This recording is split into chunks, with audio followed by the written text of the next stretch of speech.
way the system works is because we all play our roles. We each tell a story, and the jury decide which story is the one they believe.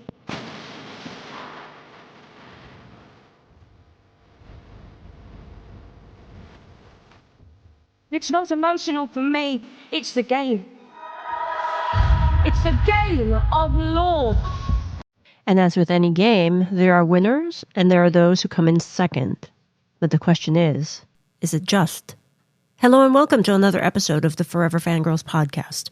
I am Sheila Amato and you can find me and my wife on our website at foreverfangirls.com. And I am Kimberly Amato, and you can find us on most social media platforms and YouTube with the handle at ForeverFanPod. We are your hosts, and we're glad you can join us. Yeah, and we're going to give you a bunch of warnings, because this time we are going to be covering an extraordinarily serious one-woman show that's currently on Broadway, Prima Facie. Am I saying that correctly? Yeah, I think that's how we are supposed to pronounce it. I'm just going to apologize in advance because I have no legal jargon background. Ask me psychology stuff, I can pronounce it. This I'm very inexperienced with. And actually, due to popular demand, this 10-week limited Broadway run was extended for 2 weeks through Sunday, July 2nd. So, this one-woman play delves into the law and sexual assault. And our discussion might touch on topics that will be triggering for some of our listeners. So if that is the case for you, please skip to another episode. Again, after our banter, we will be discussing serious topics from the Broadway play Prima Facie. How are you holding up? It's going to be a hard episode for me. Yes, and while difficult, I think that it is necessary, and we need to have this conversation in order for change to take place. I just ask for a little bit of patience as we discuss everything, because there might be times I need to pause. And that's fine. Okay. And so as our banter music is coming to an end, spoiler as well as trigger warnings are in effect from this moment on as we start our discussion. That was the shortest banter we have ever had. Yes. Okay, so here's the summary from their official website. Tessa is a young, brilliant barrister. She has worked her way up from working class origins to be the top of her game, defending, cross-examining, and winning. An unexpected event forces her to confront the lines where the patriarchal power of the law, burden of proof, and morals diverge. Prima Facie takes us to the heart of where emotion and experience collide with the rules of the game. Yes, so the story centers around Tessa Ensler, and as the play opens, she describes how she defends men who are accused of sexual assault. She is confident, ambitious, and from our intro, thinks of the law as a game that she is always winning. That changes when she dates her coworker, Julian, who seems like at the time, compatible mate. Yeah. They continue the relationship for a while, and one night after their date, when Tessa is very drunk, he takes advantage of her. She tells him no, but he goes ahead and sexually assaults her in her own apartment. 782 days later, it is her day in court, but now the tables are turned. She is on the witness stand as she sued Julian for what he did to her. So, unfortunately, as other men before Julian, he is found not guilty, as Tessa's own, strategies were used against her. And Tessa's closest friends and her mom are in the courtroom with her, supporting her. And even though she knew she wasn't going to win the case, quote, a weight has been lifted because even though she's broken, she is still here and she will not be silenced, end quote. Yeah. So, shall we talk about the good and the themes? I think the first thing that we need to... the elephant in the room, Jodie Comer. Well, she is phenomenal in this. I don't have great vision, even though I've had LASIK, it's starting to age and all that. So we were sitting pretty far back in orchestra. Center, but pretty far back. And even as far back as we were with my contacts and whatnot, the emotion rolling off her, forget, just take aside her performance, okay? And I'll roll back a little bit.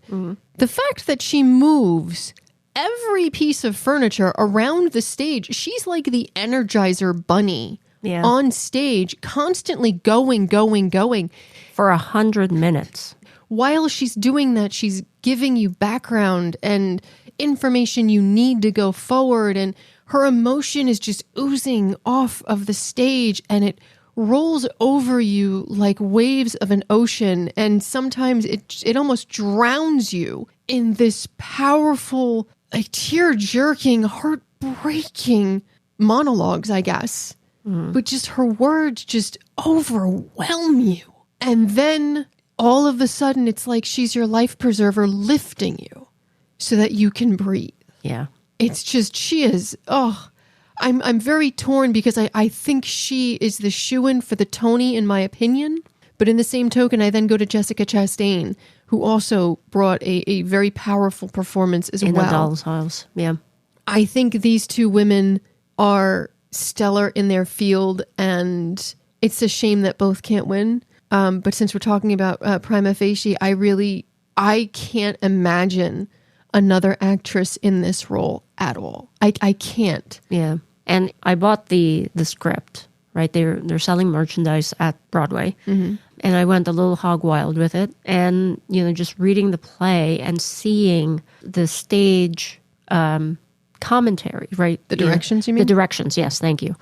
And just thinking about what Jodie Comer has to go through and, making it into her own, right? There's going to be a little bit of difference from what's on paper versus what she does on stage. Of course. And then to think that she's doing this 8 shows a week. And the emotional toll. Yeah.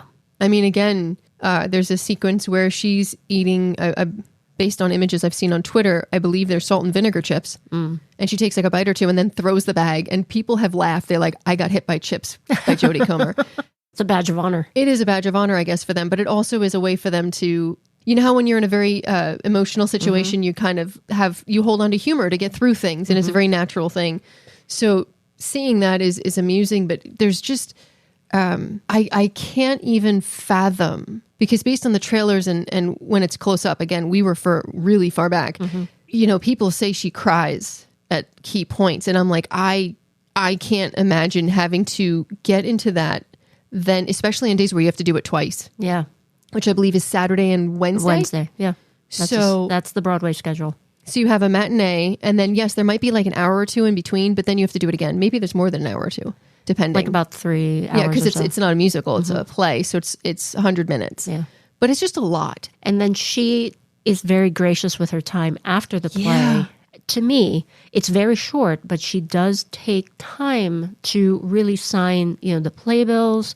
Some people, the night that I was there was someone from Singapore, I think, who flew 19 hours, and Just to see the play. Just to see the play. She had a sign, and Jodie actually said, "Oh, thank you." So, she was interacting. She doesn't sign an overwhelming a lot every night. I mean, she basically goes, I mean, when we were there, I was reaching behind me and getting playbills and bringing them forward because, I mean, it's at least 20 people deep on both sides of the barricades. Yeah. And I was leaning forward, and she watched me do it. She looked up and saw me doing it and then just stood there, and everyone I brought to her, she signed. Yeah. I think I maybe had anywhere from 4 to 6, and then she stopped. Yeah. It seems like she is as invested in it as it appears to be, if that makes sense. Because sometimes somebody it'll look like they're invested in something, but they're not really. Right. She's all in. Yeah. And I mean, the production behind this is also making sure that as many people can see this, right? They have lottery. The fact that they have a lottery is a for lot. $10. Yeah. For 10 seats each performance. Yeah. And then they also have rush tickets for $45 each. They're trying to make it accessible. Yeah. This is going to sound so weird, but it felt to me, and I'm going to go a little bit off the rails, and forgive me for bringing another show in, but we did see another show that bothered me greatly, that I cried at. I don't want to mention the title, but it did handle something, in my opinion, so poorly that it bothered me and it triggered me and it made it very difficult. And it was triggered you in a bad way. In a very negative way. And it really was one of the most lauded musicals at the time. And I remember sitting with you going, I hate this. I saw this person shouldn't be doing, like, I literally remember sitting and telling you, these people are not redeemable. From a psychological perspective. Yeah, I really struggled to like any character in the entire musical. And here I am supposed to be appreciating them and feeling their emotion. And again, I know I'm in the minority here, but it was very difficult for me. And I got very, again, I cried a great deal before intermission. And then after intermission, I was very cold to it. I was shut off. This is probably the most difficult play or musical I've ever seen. It broke me, but it handled it so well that although it hurt and it was triggering, it was necessary. And it was handled with such respect and such truth that I'm still processing what I saw. I'm still processing and trying to understand because it felt like it handed me all this information and opened up things that you don't want to think about. Yeah. And you and I were talking about it for the entire rest of the weekend. Yeah. We couldn't stop talking about it. And the next night, actually, the day we saw it was the last day of previews, and the next night was opening night. So we then went ahead and we watched all the celebrities go in and saw Bernadette Peters. So my little Broadway geek heart was like, ee! Susie Miller. I mean, she was uniquely qualified to write this, right? Because she was a lawyer before she was a playwright. Yeah. And understood that the law in this case is broken. The way I was raised to believe in law is that it was a breathing organism and that it adapts and grows and changes with society. It should. It should. And I'm going to, if it's okay with you, go into a theme because what I'm thinking kind of transfers right into it. And it's the opening curtain when you sit down. There's a neon sign and it's Lady Justice and the scales are tipped to one side and she's holding a sword. And it's all in blue except for her blindfold, which is in pink. Yep. And for me, and I leaned over to you and I texted a friend of mine and she gave me a completely different perception of the picture I sent her. Yeah. But for me, knowing what's happening in the law right now and how women we're basically being lowered to second-class citizens, and the rate we're going, women are not going to have any rights and I'm going to say it bluntly, if the GOP and the fascists that work within it continue to have power and justices working with them, there's going to be no equality. So seeing this neon sign, all I saw was justice is being weaponized against women, and it's blind to our plight because it's only run by men. Yeah. Right now, men are in the power making the decisions. And I'm not going to say all men. The men that are the problem, unfortunately, outnumber the men that are helpful. Right. And because they are in power, they're the ones steering the ship. Yeah. So, and when you first told me that, it really hit me because I was just staring at this going, Yeah, I was still trying to form how I felt about it. And when you told me that, it just knocked me over the head like a sledgehammer. I think I'm also a little more sensitive to the subject. Yeah. Like I said, I sent it to a friend of mine and she said it looked like Lady Justice was going to be a bad and she was about to fight back.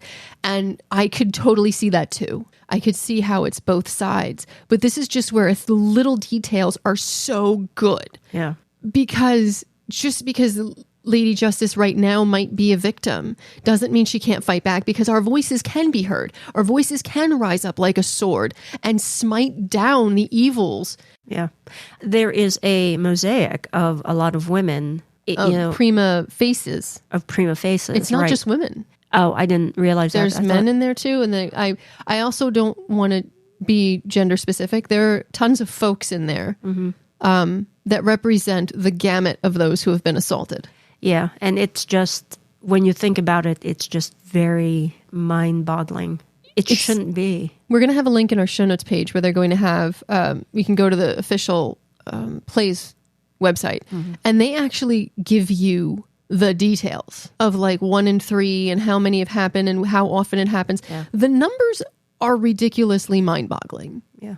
You know it's prevalent, you know it's a problem, but when you see the numbers, and again, this is what the play does, they lay things out for you where you don't feel like you're beaten over the head with it, but you feel like you're educated. And it's done in a way where you feel it, you sense it, you process it. Yeah. This stays with you. Yeah. I mean, the title itself, right? Prima Facie. Prima Facie. What does it exactly mean? It, according to the script, it actually is a law term that means on the face of it. And in the play, right, one of the mottos is actually on the face of it, things have to change. Yeah. Everything just comes full circle. Everything is so tied together so well. And the message is just that powerful. Yeah. I'm gonna warn everybody I'm gonna cry because themes are a lot. Yeah. The look to your left and look to your right. That was hard for me. Yeah. It's a really interesting thing because she starts off discussing being in school, right? And she says, look to your left, look to your right. You know, one of those people are not going to be there, blah, blah, blah, blah, blah. And then basically the person to her right, I believe it's Amy or Mia? Or Mia. Mia. Mm-hmm. They end up being best friends, but Mia's the one who left. Yes. Not her, not Tessa, and not Julian. And then at the end, she says, look to your left, look to your right. One of those people next to you or you will be the victim of sexual assault. And it's this twist, and it's very hard because you've been raised to believe that your competition is on your left and your right. And let's be honest, who wants to be competition in this regard? And then it struck me. I'm looking at you, and I'm looking at the woman next to me, and I'm the 1 in 3. Yeah. What I wanted to say was that the two people are there to support you too. Yeah, but the lines and the dialogue, you don't think about them when you're hearing them and you're seeing them. And then at the end, there's, when the house lights come up ever so slightly, and she's talking to the audience. Yeah. And it kind of gave me like, okay, she's going to win. She's going to win this. In the light of day, you see the truth. When you're illuminated, you see the truth, you hear the truth. But when you're kept in the dark and you're not given the information you need to learn, so like when you're banning books instead of banning guns, you know, that in itself keeps people in the dark. And that is very symbolic because then she loses. Yeah. Because look, these cases aren't easy. They're not. And yes, I'm not going to lie. We all know there's a very, very slim percentage of false reports. But there are false reports. I'm not saying there are not. But when those women do come forward and have the strength to face their attackers, those that have really gone through this will stand the test of time. We do have a way of remembering specific things. And that's another legal aspect that she brings up. Trauma isn't linear. Trauma memory is not linear. You don't go, okay, I showed up to the store and at this time I was there and then I went here and then I went here and I was wearing this and this is when I kicked my shoes off and this is when I had this drink. You don't remember that. No, you remember exactly what maybe was the most salient thing that happened. Like, you know, for me, the closest thing that I can relate to is from 9/11. I remember that it was a Tuesday because I went to go vote. And I remember looking at the sky thinking, wow, that's such a beautiful blue sky. And it's going to be a gorgeous day. Yeah. And then it wasn't. But do I remember what happened right before or right after? I remember right after that there's several different things that happened. And I can tell you that I went to like the grocery store because I wanted to get some supplies, and seeing that everybody was all discombobulated and high, very high strung, that it was just chaos. And then I knew that I couldn't get a hold of you, but I don't know exactly everything that happened for each of those moments, each of those hours. You remember snippets throughout and you piece them together. Yeah. And in this play, it's the same thing. And I think Tessa says it best. The periphery is blurry. Yeah. And she even goes that it dawns on her while she's sitting there on trial. On the stand, yeah. Or on trial, you're right, on the witness stand, that Julian must not have had as much to drink or had a problem like she did, because he literally carried her to the bed. He didn't stumble. He didn't trip. She was vomiting and stumbling and everything else. And they had the exact same drink, like they both ate at the same place. She's running through her head of all the things that they did that they're bringing up now. And she's like, wait, but if he carried her to the bed, which she remembered because it's a moment, Yeah. he was not drunk, which meant he deliberately did it. Right. There was intent there. And that hits her hard. And she even says when she's being cross-examined that everything becomes blurry and everything is getting discombobulated, because for her, and again, I believe when the lights come up, she's trying to explain this, trauma isn't linear. You don't remember this in order. Right. The one moment that really hit me was when she finally remembered, when it clicked in her brain, that Julian must have had both of her hands in one of his, and then the other hand was stifling her mouth so that she couldn't scream. Yeah. And just that visual. And the cross-examination going, you sure it wasn't your hand over your mouth? Yeah. It was just questioning everything and spinning it. And it was painful. Yeah. And another legal aspect theme that I liked was that trauma makes people do things that they know aren't right. Yeah. Like she even says she showered, she's like burned her skin to get the feeling off her. She changed her clothes. She left everything in her apartment and left. Yep. Because she wanted to get away from it. But she was destroying evidence that could have helped her. But she was in the moment of absolute trauma and pain. And when you're in that moment, you don't think rationally, but she did have a rational enough thought to go to the precinct. But even her quick reporting doesn't take the stigma away from her when she goes and she's standing on the witness stand and they're attacking her. What were you wearing? What were you drinking? Maybe it doesn't stop it. Yeah. Even though she was quick to report it, which is the number one complaint that I've seen when we see things like this come up in the press, is that why didn't she report? This is why. Yeah. Because even if you do quick reporting, well, why didn't you save the dress? I don't know. I was burning him off my flesh. Yeah. And even with the quick reporting, it took 782 days before her trial. Yeah. It's a very, very complex and difficult thing to discuss. So with that, is there anything else that we want to touch on in the themes? I do want to say something. The law needs to change. I mean, we know this. But the law needs to see trauma for what it is. It is not this Marvel movie with perfect special effects. And it's a cockroach. And it pops up when you think the apartment is clean, when you least expect it, breeding behind the walls of shame and denial one builds up to protect oneself from crumbling down on a daily basis. And we need to devise a way for the law to take this into account, not ignore it and make it about past relations, what they were wearing, how much they flirted, what they drank. No, which Tessa adamantly stipulates verbally, means no. It doesn't mean maybe or yes. It means, by definition, no. Yeah. You need to stop. End of discussion. And if a person can't give consent because they're unconscious, that's a no-brainer. Yeah. Yeah. The answer there is no. You can't give consent. You don't have consent. Exactly. So anyway, with that, I think we can go on to the bad. And as one might expect, this is a very difficult play to watch. You will need tissues. It will stay with you, as Kimberly said, because it is just that powerful. Yeah. And obviously, there really is no cute for obvious reasons. Yeah. So I think that will end our discussion of Prima Facie. Mm-hmm. So now it is time for our Forever Fangirls rating. Drum roll, please. We rate Prima Facie 5 stars. And we agree on this rating.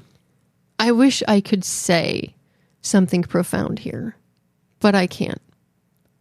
This play is going to weasel into your chest, and it's going to sit there, and it's going to fester, and it's going to grow, and it's going to make you think. And it's going to make you think of things in your past that you might have locked away.